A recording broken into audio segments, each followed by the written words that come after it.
Ladies and gentlemen, here we are, another Wildwood at Home segment.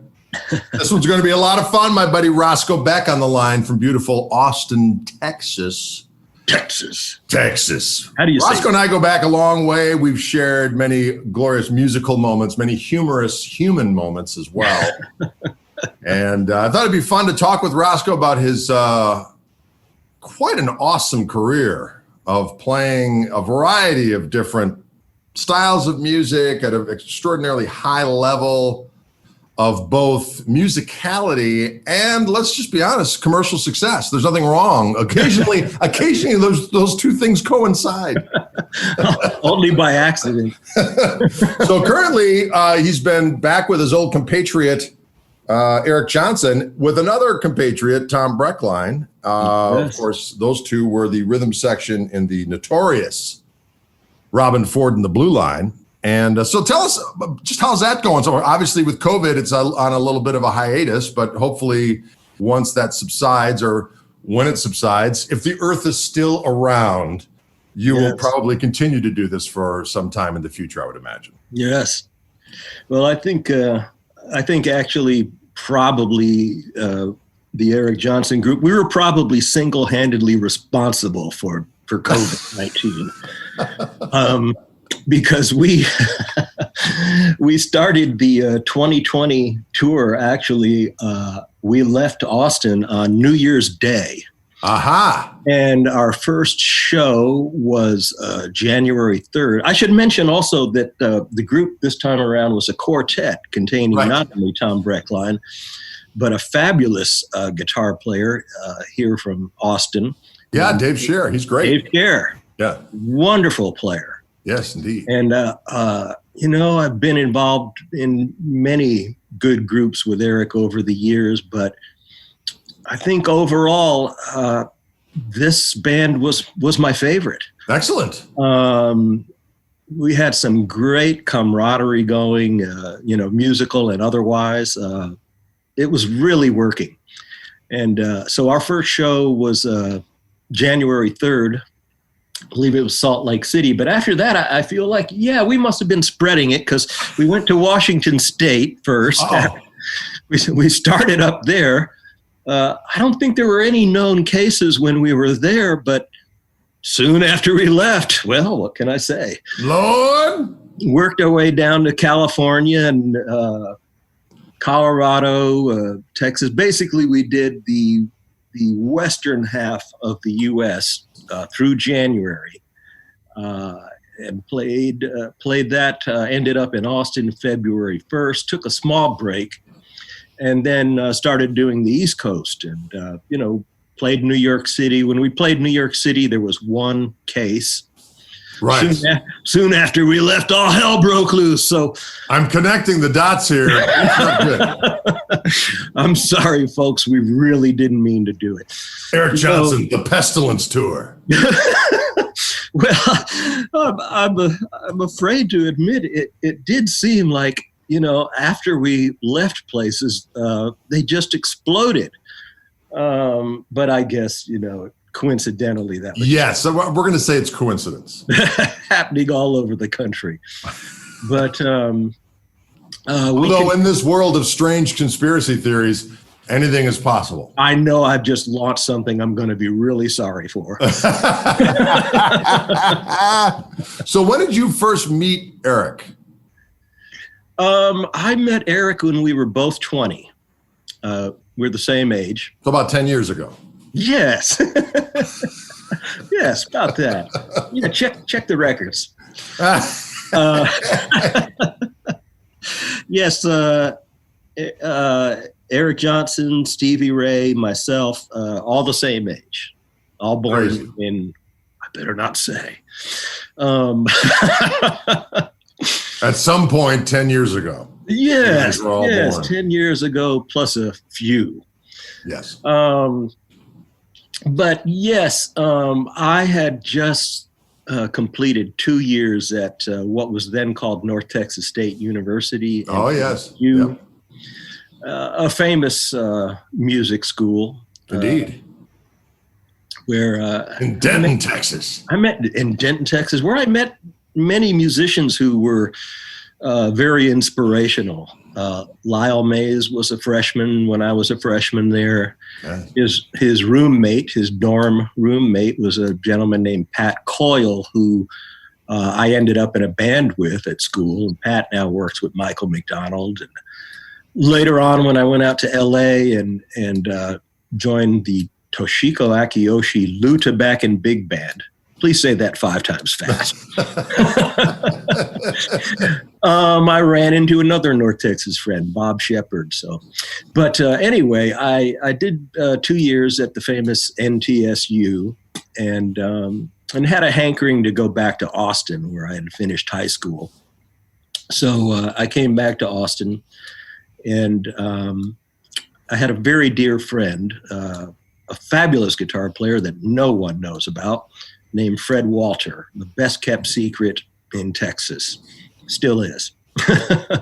But Fred, despite being a fabulous guitar player at almost any style you could imagine, I mean, played the only person I've ever met who could really play like Wes Montgomery, not just play octaves or chords, but I mean, he had that kind of feel and that kind of fluidity. Amazing player.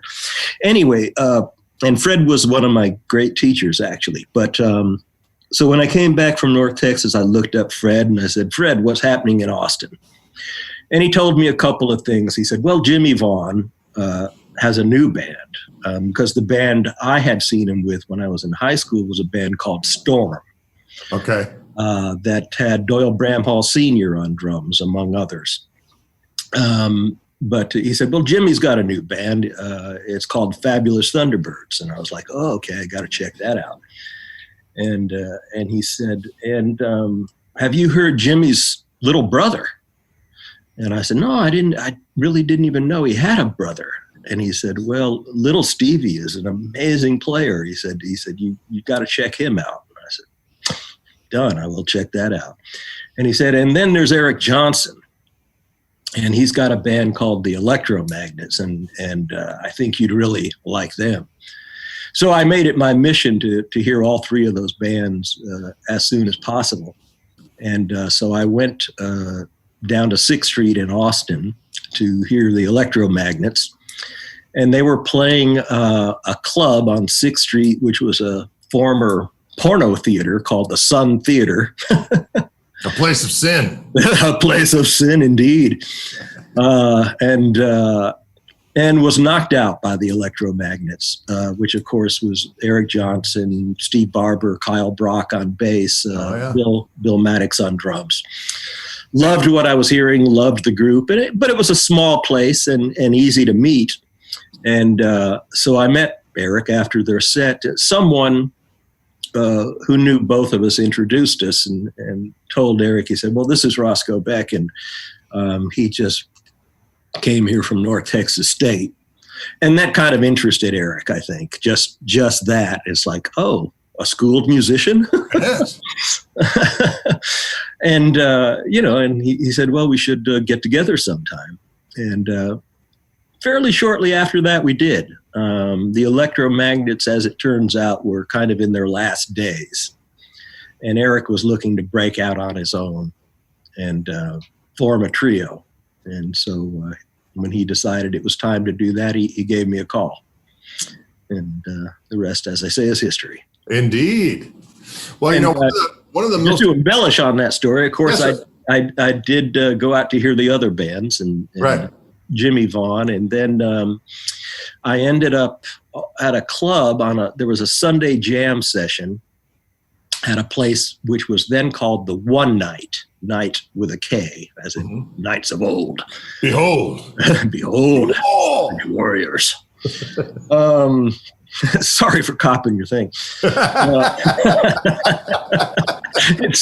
It's very infectious. Those of you who know Greg Koch know what I'm talking about.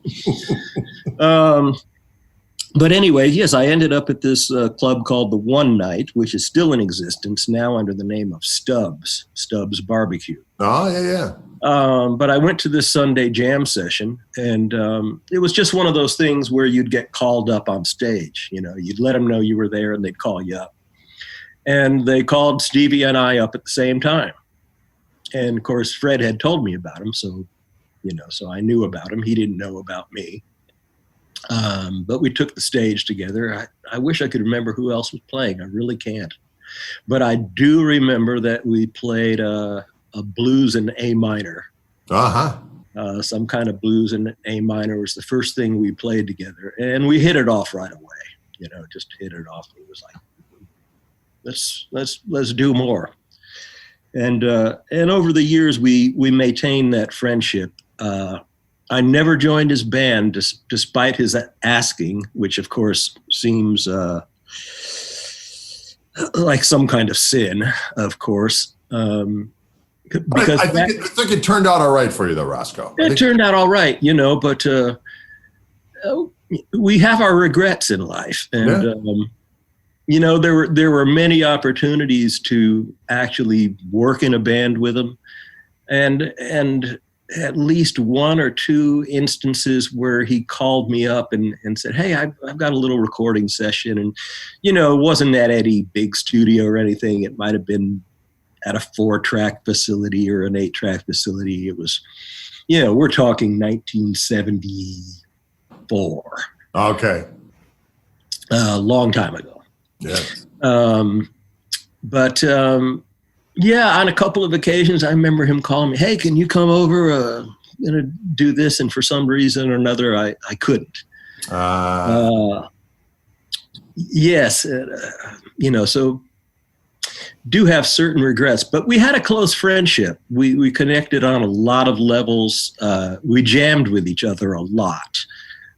He would come later on. I formed a band called Passenger. Yes, I was going to ask you about that. Which was primarily a jazz band, and Stevie, as you know, had an affinity for jazz as well. Mm-hmm. And he loved to come sit in with Passenger, and usually played the same couple of songs. Right. You like to play Sugar, right? Sugar was one of them for sure. Yep. And in a Kenny Burrell styled blues, that sort of thing. Right. But I had been into blues from an early age through the influence of an older brother who turned me on to Chicago blues, Texas blues, at the tender age of probably about 12, something like that. So I had a great affinity for blues as well. So as often as I could, I would go sit in with him and get my blues fix. Yes. And that was pretty easy to do at that time because, a little later on, I had a steady gig at a hotel 5 nights a week, and it ran until about midnight. Stevie at that time had a gig at a club in downtown Austin called After Hours, and his gig went from midnight till 4 a.m. Jesus. So I would finish my gig and show up at After Hours, still wearing my 3-piece suit and tie, and would usually get a comment from Stevie, something like, "You're looking real clean."